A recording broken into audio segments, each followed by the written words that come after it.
Todavía hay millones de niños y niñas que sufren y viven en condiciones muy parecidas a la esclavitud.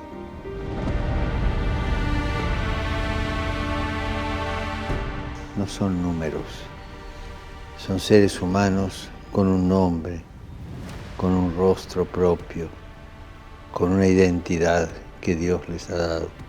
Demasiadas veces olvidamos nuestra responsabilidad y cerramos los ojos ante la explotación de estos niños que no tienen derecho ni a jugar, ni a estudiar, ni a soñar. Ni siquiera tienen el calor de una familia.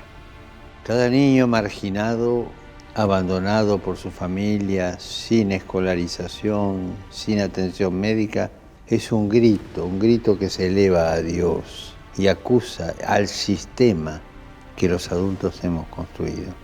Un niño abandonado es culpa nuestra. No podemos permitir más que se sientan solos y abandonados. Necesitan poder recibir una educación y sentir el amor de una familia para saber que Dios no los olvida. Recemos para que los niños y niñas que sufren, los que viven en las calles, las víctimas de las guerras y los huérfanos, puedan acceder a la educación y redescubrir el afecto de una familia.